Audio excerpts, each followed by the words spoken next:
அனைவருக்கும் வணக்கம். நாம் இப்போ பாக்கியலட்சுமி சீரியலில் என்னெல்லாம் சுவாரஸ்யமான விஷயங்கள் நடக்குதுன்னு பார்க்கலாம் வாங்க. ஈஸ்வரி வீட்டில் இருக்கிற மற்ற எல்லாரும் சந்தோஷப்படணும் அப்படின்னு சொல்லிட்டு நம்ம பாக்கியா ஒவ்வொரு விஷயத்தையும் பார்த்து பண்ணிக்கிட்டு இருக்காங்க.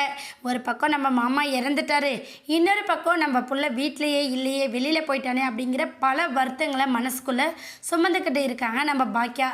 இருந்தாலும் நம்ம எவ்வளோ கஷ்டப்பட்டாலும் சரி, நம்ம குடும்பத்தில் இருக்கிற யாருமே கஷ்டப்படக்கூடாது, எந்த வருத்தமும் படக்கூடாது, அவங்கள அந்தளவுக்கு கேர் பண்ணி பார்த்துக்கணும் அப்படின்னு சொல்லிட்டு நம்ம பாக்கியா ஒவ்வொரு விஷயத்தையும் பார்த்து பண்ணிக்கிட்டு இருக்காங்க.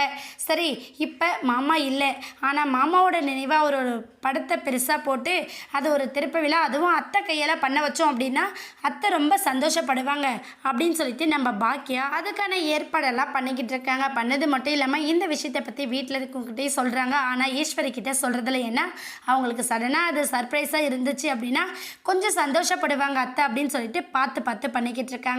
திருப்பி விழாவுக்கான எல்லா ஏற்பாடும் ரொம்ப கிராண்டாக பண்ணியிருக்காங்க நம்ம பாக்கியா. பண்ணிவிட்டு வீட்டில் இருக்கிற எல்லாரையும் வர வச்சுட்டாங்க. வந்து அத்தையை திறக்கணும் அப்படின்னு சொல்லிட்டு அந்த ஃபோட்டோவை திறக்க வைக்கிறாங்க. ஈஸ்வரியும் அதை திறந்துட்டு அப்படியே ஆனந்த கண்ணீர் வடிக்கிறாங்க. நீங்கள் இல்லாமல் போயிட்டீங்க அப்படிங்கிறது ஒன்று தான் எனக்கு ரொம்ப குறையாக இருக்குது, மற்றபடி பாக்கியா நம்மளை அப்படி தாங்கிக்கிட்டு இருக்கா அப்படிங்கிறத எல்லாத்தையும் சொல்லி ஃபீல் பண்ணி அழுதுகிட்டு இருக்காங்க. பாக்கியா, உண்மையிலே சொல்கிறேம்மா, எங்களுக்கு ஒரு மக இருந்திருந்தால் கூட இந்த மாதிரி பண்ணியிருக்க மாட்டா. அந்தளவுக்கு நீ எங்களை அந்தளவுக்கு அக்கறையாக பார்த்துக்கிற, இப்படி நீ பண்ணுவேன் நான் கொஞ்சம் கூட எதிர்பார்க்கல, எனக்கு ரொம்ப சந்தோஷமாக இருக்குது அப்படின்னு சொல்லிட்டு பாக்கியாவை வாழ்த்துறாங்க நம்ம ஈஸ்வரி.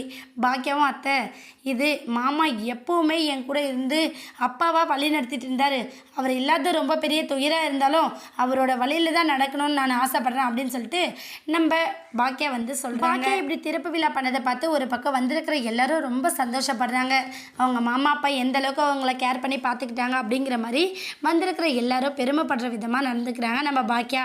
கண்டிப்பாக இந்த விஷயத்தை பற்றி நம்ம ஈஸ்வரி ரொம்ப சந்தோஷப்படுறது மட்டும் இல்லாமல் இந்த விஷயத்தால் நம்ம கோபி ஏதாச்சும் பிரச்சனை பண்ணுறதுக்கான வாய்ப்பும் ரொம்பவே அதிகமாக இருக்குது.